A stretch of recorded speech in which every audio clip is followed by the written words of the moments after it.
Subscribe to this podcast to get exclusive access to the after show Shooting the Breeze. Welcome to Cool Explorations. I'm your host, Tony Peters. Today we're going to have on singer-songwriter Gary Pratt.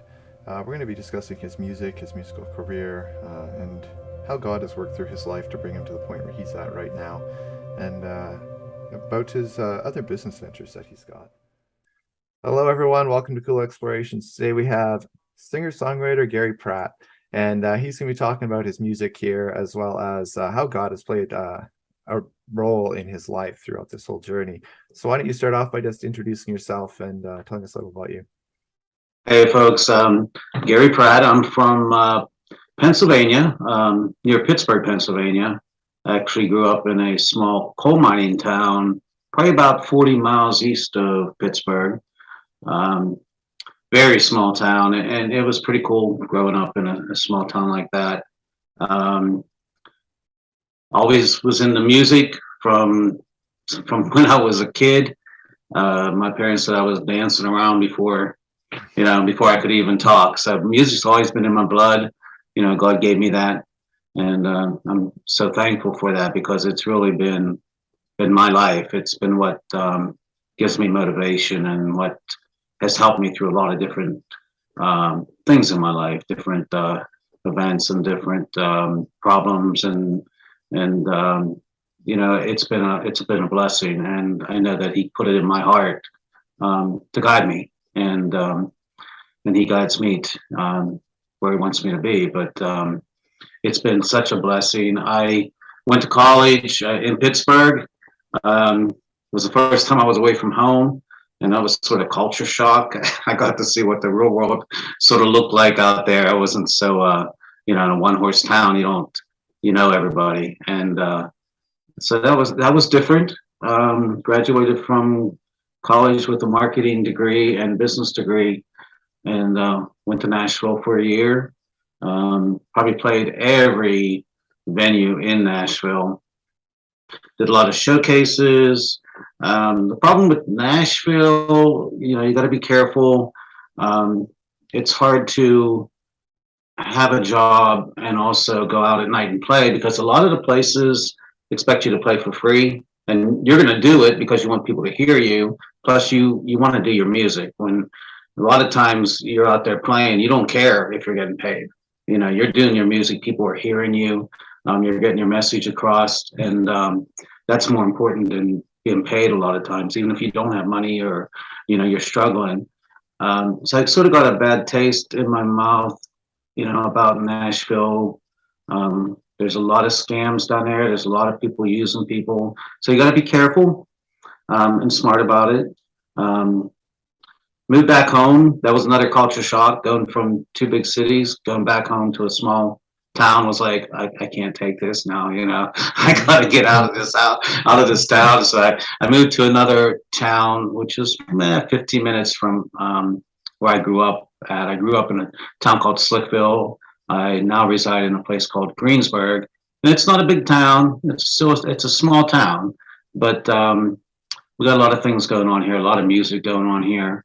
And I opened up a business downtown Greensburg, and that's a whole nother story where God put that in my path, and maybe someday we can talk about that, or if we have time, we'll talk about it later. But everything that has happened in my life, even pursuing the music all my life, but having these recent breaks in my music this last 2 years, that's been God's timing because I don't think I was ready for it before.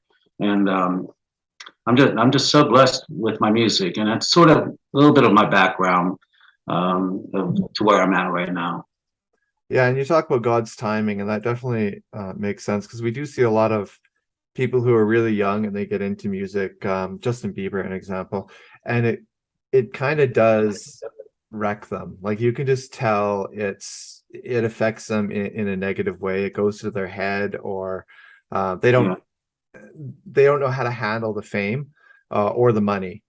And so it does kind of mess with their mind and the way that they live their life. We see that with actors too. I mean, Lindsay Lohan, for example, you see what it did to her. Jessica Simpson for the longest time as well. You see what did her. So that really makes sense about God's timing in there. Yeah, it is because, I mean, I took some wrong roads in my life, and if I would have probably been, um, some famous country music star back then, I probably wouldn't be here. So, you got to look at things in different ways, and I think a lot of young people aren't mature enough to process everything that's going on. And I know a lot of people too. They don't find, God until a little bit later in life, and to even process through that. We're always changing. I started writing a song this morning. It's about, they say like a leopard's spots can never be changed. And sometimes people say people can't change and they say that same thing. I disagree 100% because I think we're all in a process of changing every day in our thought process, and God's trying to work in our life that we see him. And so I started writing that song this morning, so I don't know where it's going to take me, but it's just a thought in my head. But it's a process, and we all have to grow, and we all have to try to change, especially the bad things in our lives. Yeah, that's for sure. And we do see change. I mean, I'm interviewing Kairos Prison Ministry International at the end of August.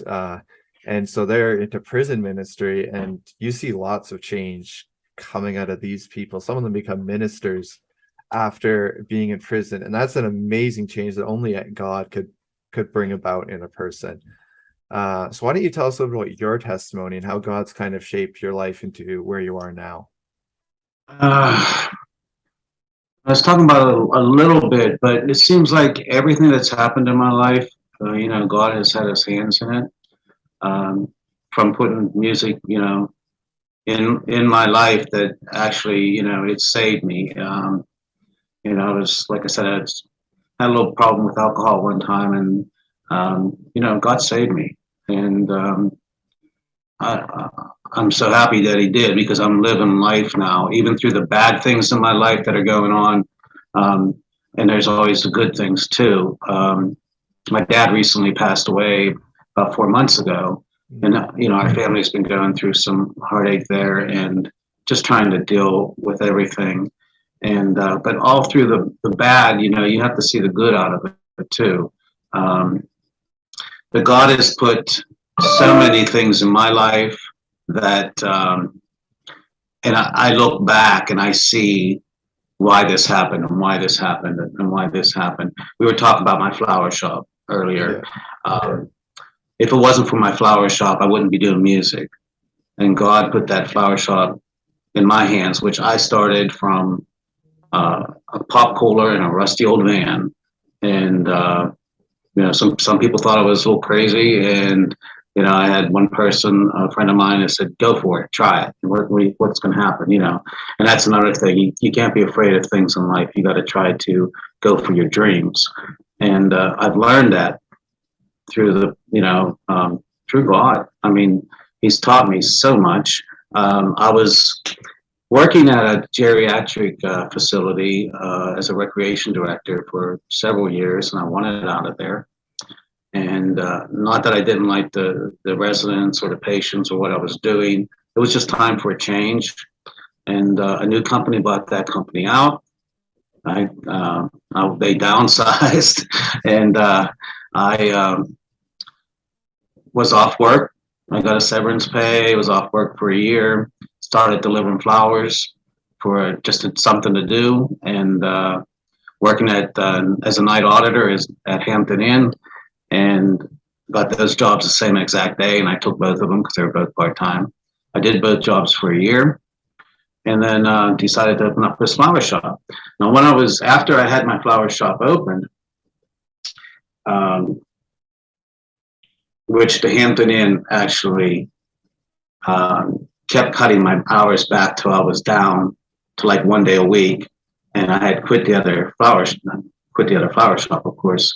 And as my business grew, the Hampton cut my hours back. And when I went to quit, they actually put me on, they laid me off. So I had that money coming in, and that's God's work, you know. Yeah. Had that small flower shop that I rented, like a $200 space, for about 5 years. Started looking for a building. I was on my way to sign a contract on a building which was way over my price range, and I was scared to do it. And I went past this one building that was never for sale before.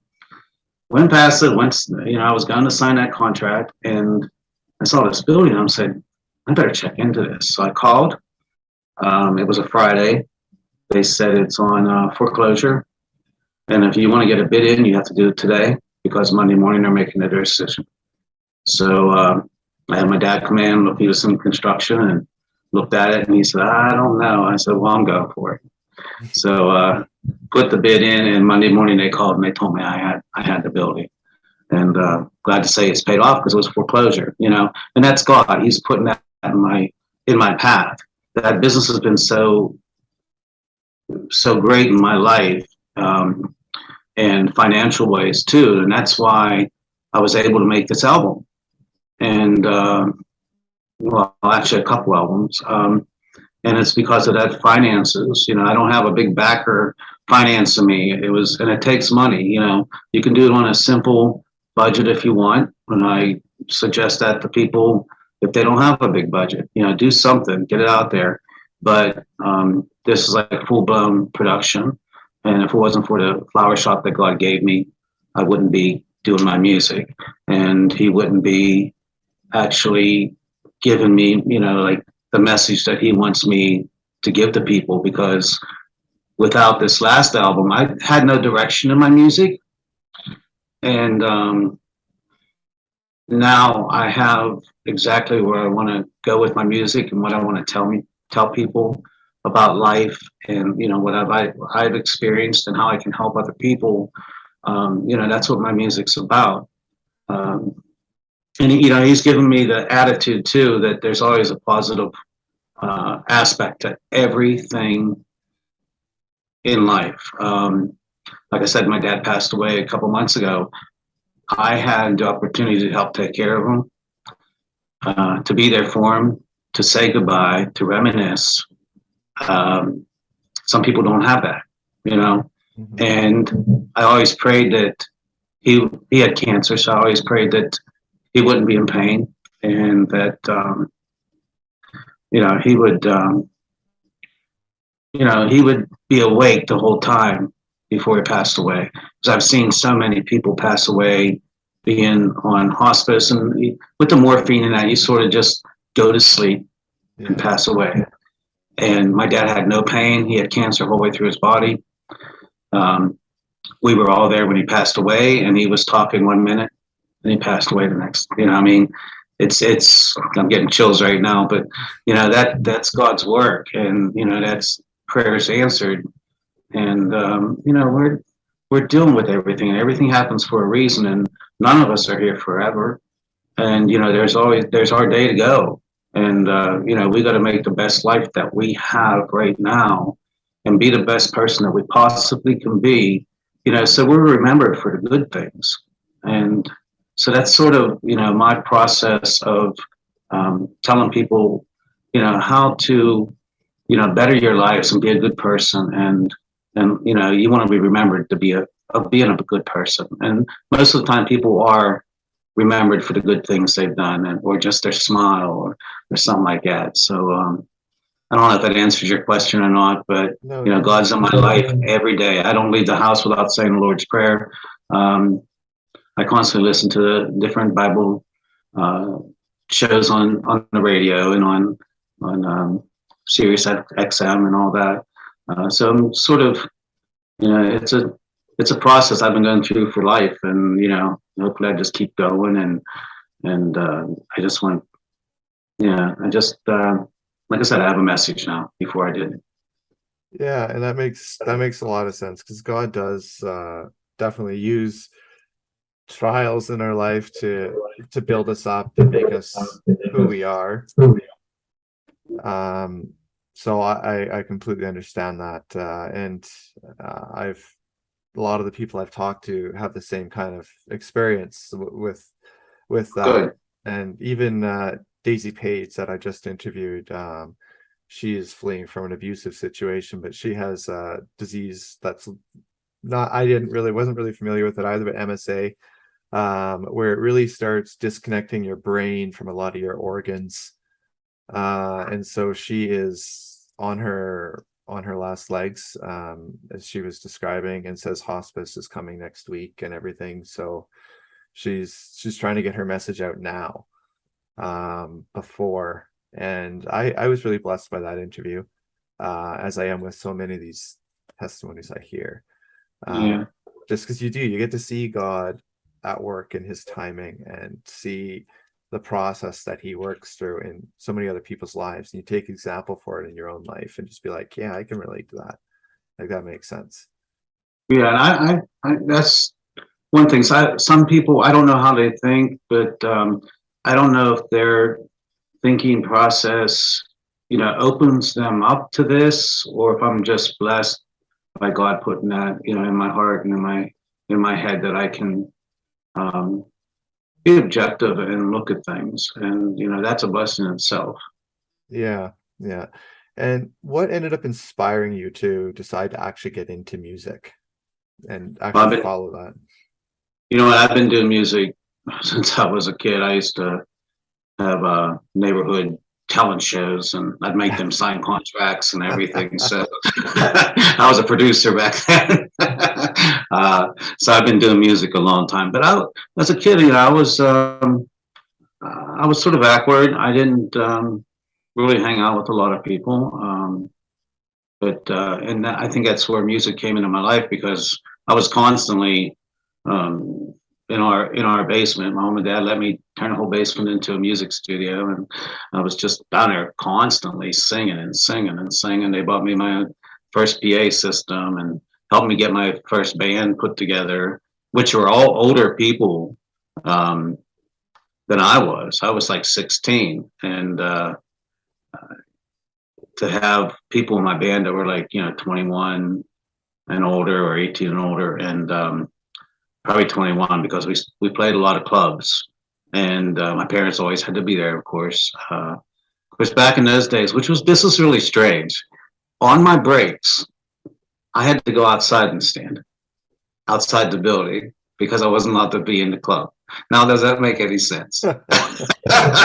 So anyhow, my parents were always there, and I got a lot of experience from the older people, and them showing me what to do, and just being on the stage constantly in some bigger places. If I was just in a garage band with kids my own age, we wouldn't have been playing. I wouldn't have been playing those places or getting those that kind of experience. I opened for a lot of people in my past. Even currently, I'm opening for a lot of big names. But like when I was 16, I opened up for Crystal Gal. I mean, who does that? Ronnie Millsap, and I actually opened up for Ronnie Millsap a couple times. And but music has always been my place to go. It was my constant thing. That's all I thought about. All I thought about was music. And God put that in my heart for a reason.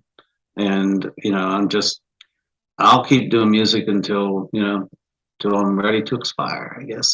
But wherever he shows me, he puts ideas in my head too, and I can go to sleep and wake up with a song in my head, and I just I give him the glory for it.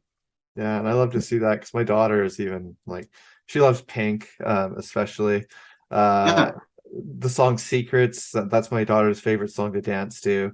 My daughter was showing me a video of her doing a dramatization to a song this morning too, and I'm like, okay, but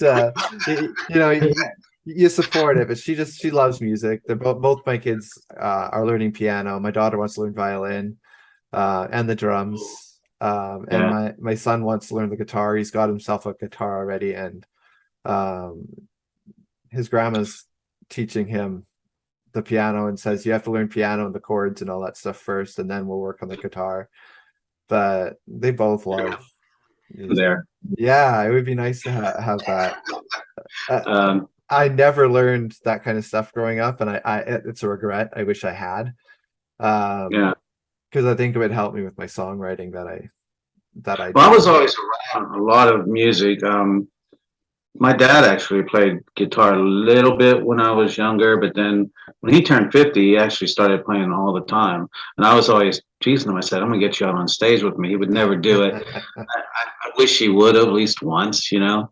Um, but a lot of cousins, they played in bands. My one cousin, I think this might have been one of the times I really decided I was going to have a band when I grow up. My cousin Floyd was, we were at a picnic and he was playing in a band. It was at this picnic, it was a family reunion type thing.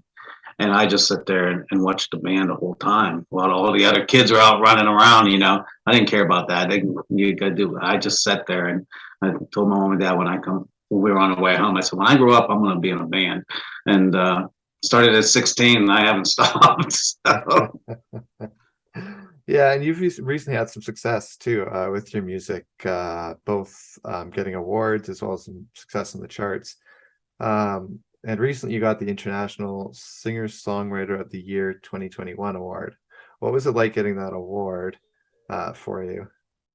Okay, that's a story. Of course, they didn't really have the award show because of COVID. Yeah. And this is sort of strange. I was at a place in the mall and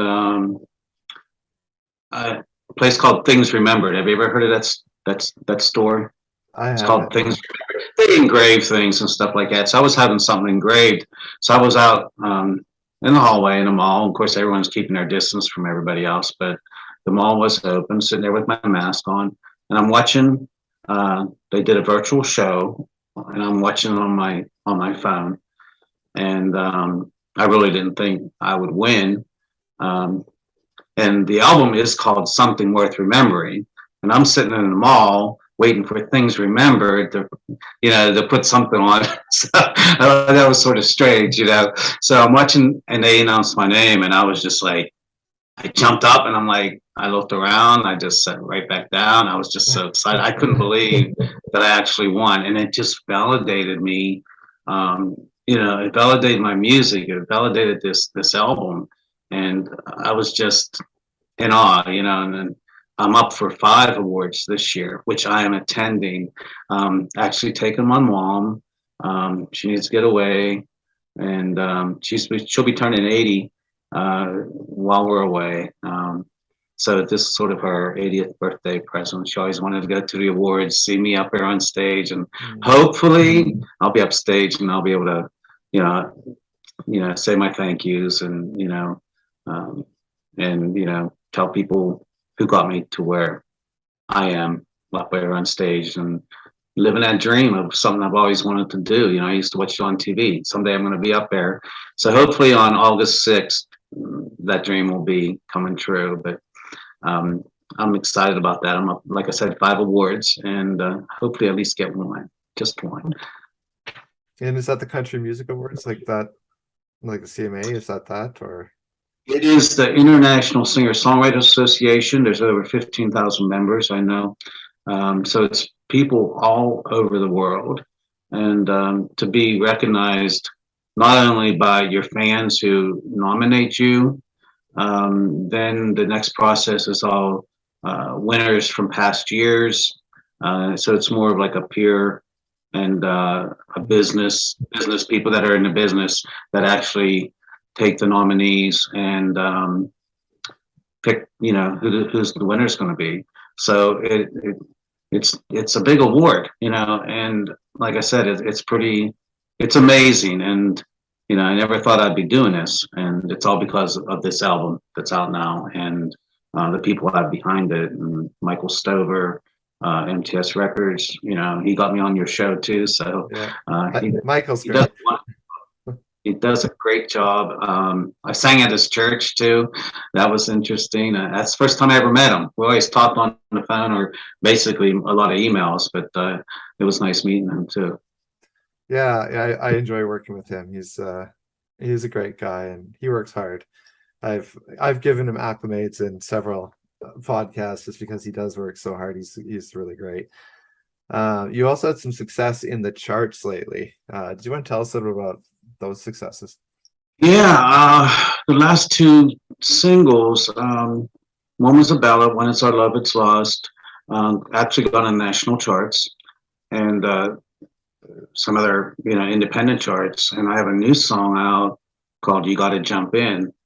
And this this song is actually a song I wrote because of my past of being scared to go for things in my life. And, uh, uh, you know, it's about not being afraid of, overcoming fear, trusting in God. And, we only got one life to live. So we got to make it count. And that's what that song's about. And it's hitting so many different charts right now. In fact, Mike sent me a list of uh, the charts that it's on right now, and it's hitting some of the mainstream charts. People are listening to it, YouTube and iTunes. And like I said, it's just been a blessing. Each song that we put out seems to do a little bit better than the next, and it's amazing. Yeah, and your album, Something Worth Remembering, there's a story behind that album. Do you want to tell us a little about that story and about the album itself? Yeah, I was in the studio, Tonic Studios in Pittsburgh, well, McKeesport, and I got to give a shout out to my producer Brian Cole and Doug Casper, the engineer and the musician who did most of all the instruments on both of these albums, the Christmas one and this one. Adam Ernest, who's actually with Sony right now in Nashville, and he's doing excellent. I just wish, I don't want to be selfish, but I wish he was still here because he's just so talented and he put so much energy and so much into this album, both albums, that, I'm going to miss him. But I was in the studio doing the Christmas album in the middle of July, and I got this idea to do another full-blown album because my brother passed away like 2 years prior to this, and I decided to do something in his memory. So I started putting the songs together and started listening to some major writers in Nashville because I didn't want all this album just to be me. I wanted it to be some other writers. Maybe it would open up some other doors, people listening. So I went ahead and I said, let's do the album. And we started recording. And I was real happy with everything that was going on in the album. There's fun songs. There's songs about life. There's serious songs. There's love songs. It's country music, so you got to put it all in there. A lot of my songs that I write have a reference to God in there somewhere, even though they're country. And I am in the process of now writing some Christian songs, so we're going to talk about that someday. You and I, maybe you can help me out with your lyrics. You were saying, Yeah, but for sure. yeah. So the album was going along great. I liked the way it sounded. I liked the songs that we were, coming up with, and some of my originals. Everything was sounding great, but something really wasn't sitting right with me. I was real uneasy about dedicating to my brother. It wasn't making sense to me, and I just felt like there's something missing with this. It's not making sense to me. And I told my producer, and he contacted some people in Nashville, and he brought this song into me, and it's called Something Worth Remembering. And he played it, and it was just like, wow. And I'm sitting here right now getting goosebumps again. But and that's God. He's saying, okay, it's good. He brought this song in, he played it for me, and I was like, oh my gosh. I said, that's it. That's the song. That was the glue that put every song together. When I heard that song, I knew exactly what song I was going to have first on the album. I knew exactly what song was going to be last, and ended up, it's the title track of the album, Something Worth Remembering. And everybody in life wants to be remembered after they're gone, and it was just perfect for what I was doing. And it was a godsend. Not only that, it was written by Tony Arata, who wrote the dance for Garth Brooks, and to have his name on my album is, I've always loved Tony anyhow. I used to listen to him when I was in Nashville and that, but to have his name along on my album and him saying, yes, go ahead and record it, that was, that was, and where did that song come from?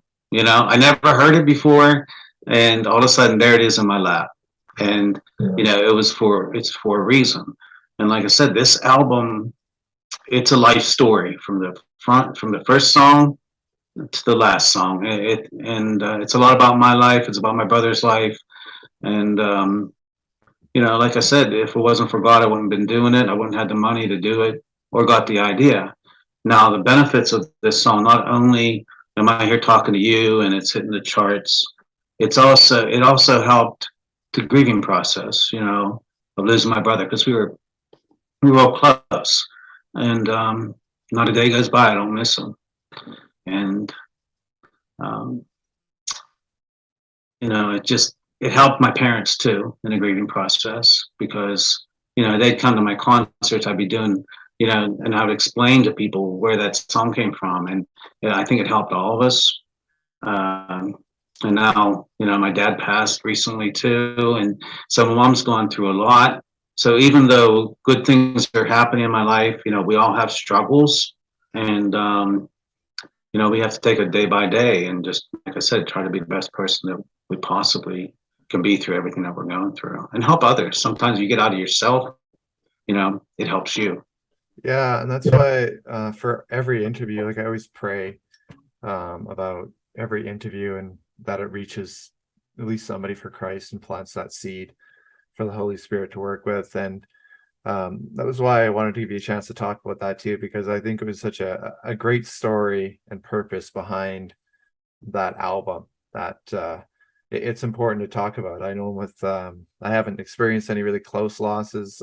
My grandfather has passed, my grandmother, but I wasn't close to either of those two. And now I've got another grandmother I am close to who's got severe dementia and Alzheimer's. And it's really just taken her from being this strong, independent woman that I've always known to being this shell of herself. And it's been really a challenge to see that. Because I'm really close to that grandmother. So it is really, really hard to see her that way. She always protected me from my grandfather, who was very emotionally abusive. He wasn't very supportive because I wasn't a manly man. I didn't enjoy logging like he liked. I wanted to hang out with my grandma. I wanted to cook. Like I liked that stuff. And so he didn't. I was the same way. I was the same way. My dad took me hunting one time, and I'm like, I really don't want to do this, but I'm going. And he went somewhere. We were hunting deer, and he went over the hill, and he come up over the other side of the hill because he was chasing the deer toward me, so I would shoot one. He comes up over the hill. Here. I have 2 fawns there, and I'm feeding them bananas that I had. And he's like, "You're not supposed to be playing with those things. You're supposed to be shooting them." But that was the last time I went hunting.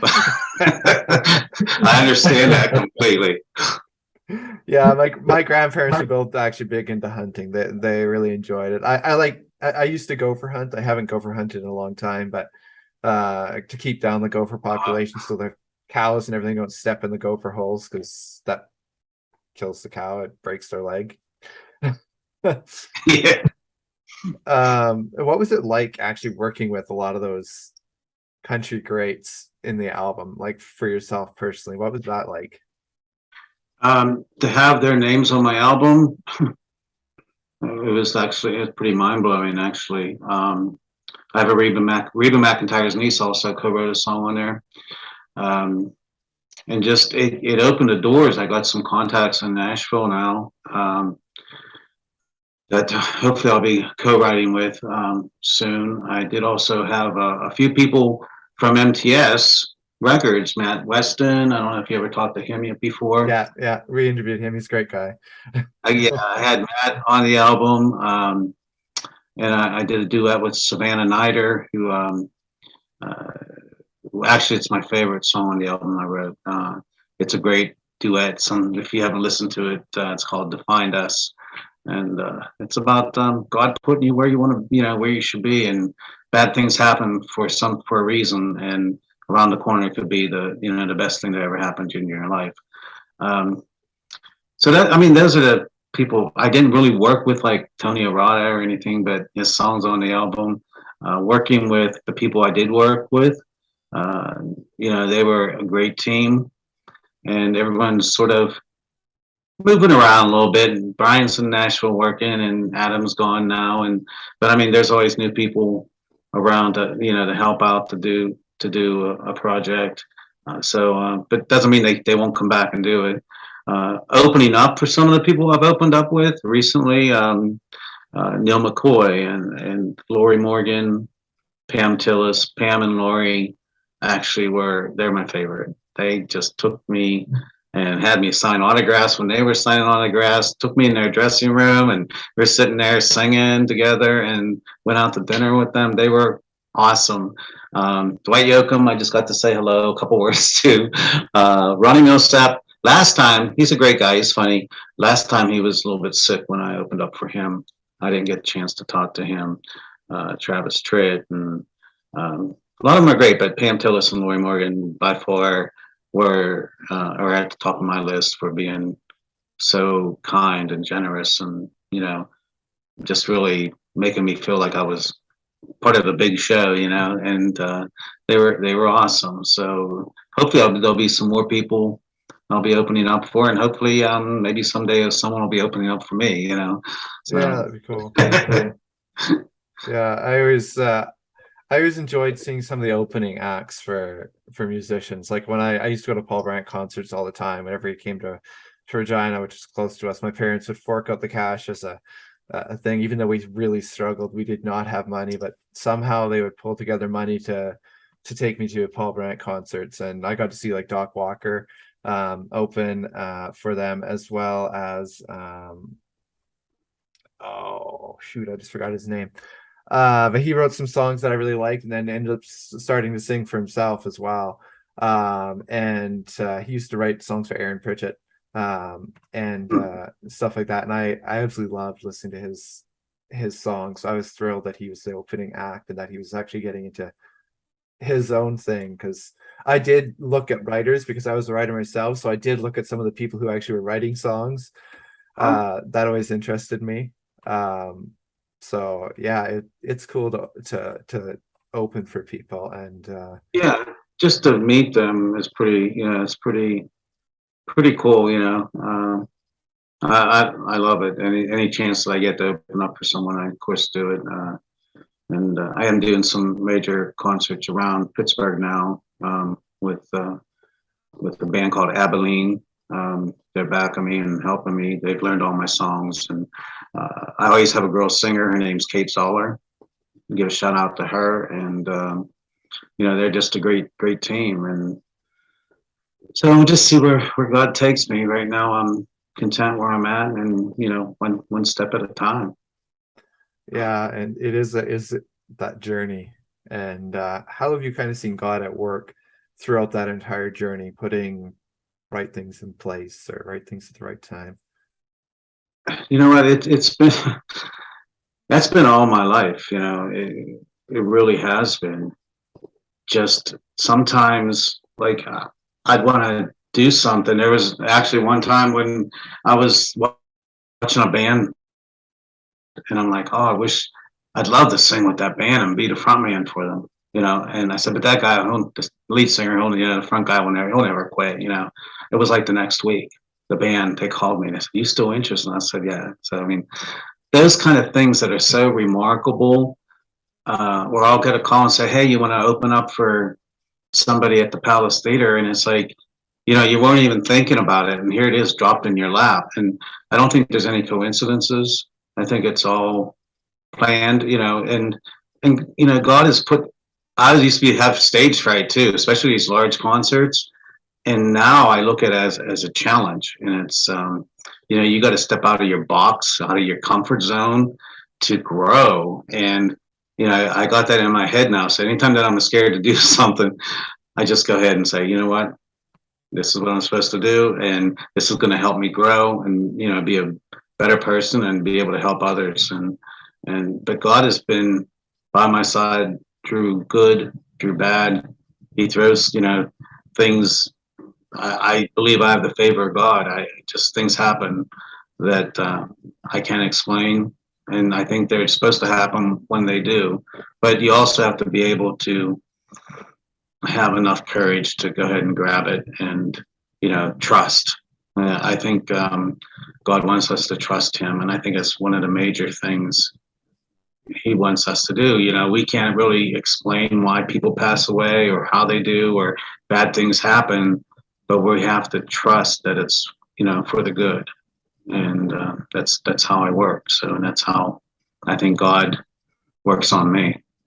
Yeah, and I can relate to the out of the box thing because God keeps pushing me further and further out of my comfort zones and gets me approaching. It gets me approaching people that I wouldn't have dreamed of picking up the phone and calling before. And I've actually had the one person I did call this past week was like, I'm impressed you actually called. He said most people just shoot emails, and he said they don't actually have the drive to actually pick up that phone and call now because everything's just by email. And I'm like, well, I like to talk over the phone and actually get to know like people. So Yeah.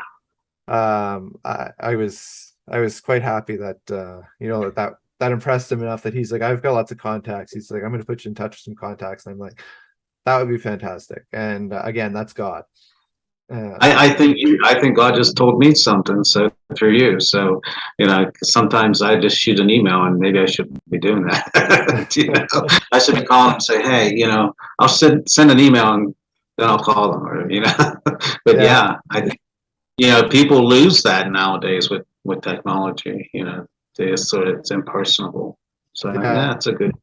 Everything in society is that way now. Yeah, even with my own kids, like my daughter goes and plays with her friend down the street who's moving away, which for me is a good thing because I find her really, really annoying. But for my daughter, it's a bad thing because my daughter really likes this girl. It's because they're probably watching your podcast. Well, no, the girl tends to come over constantly. You tell her, oh, she can't play today, and she'll come back 15 minutes later, and it's just like, the thing's not clicking. Something just isn't clicking. But my daughter really enjoys this girl, so it is kind of bittersweet for me because like it's sad for my daughter that she's losing a good friend. But my son, most of his friends, he just plays online, Roblox and Minecraft. I don't understand any of those things, but he enjoys playing them with his friends. Right. But for me, it was always go out and play. Like we lived out in the country too, so it was my brother and I oftentimes just by ourselves. Right. We'd play war and those kind of things. Yeah. And that's what we did. We played Cowboys and Indians, play war. We'd ride our bikes miles just to go. Go fishing. And we'd be out in the woods doing riding on motorbikes or quads or something. And our parents knew we were okay, and we'd just be home for supper. And that's how we were. When I was growing up.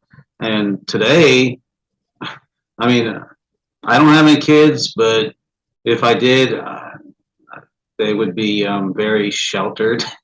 But I'd also make sure they went outside and played and did stuff because, it makes a difference too. I have one nephew. My brother only let him be on, the computer like, an hour a day or whatever. I don't know, but he had his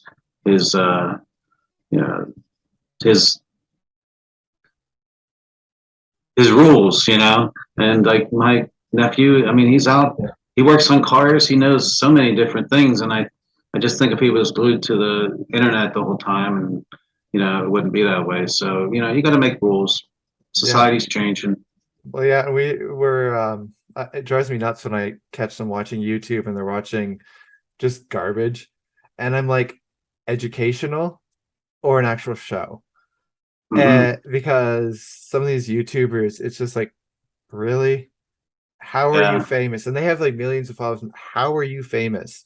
Like, And TikTok, they Oh, just I don't know. yeah. My kids are not on TikTok. I have a TikTok account, but I've only posted like 4 videos, and 2 of them are not my own videos. 2 of them are a Uh, guy, Amadeus Long, who's great, and he's posting nuggets about Christ for that. My son does enjoy watching his, but he watches that on YouTube.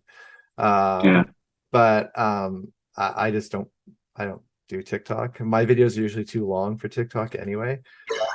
yeah. But I I use, music. That's about that's what I try to post, but they're very short. yes, I'm thinking yeah, no one's going to watch it because no one's making embarrassing themselves. So, but hey, someone might. Just one person might watch it. So yeah.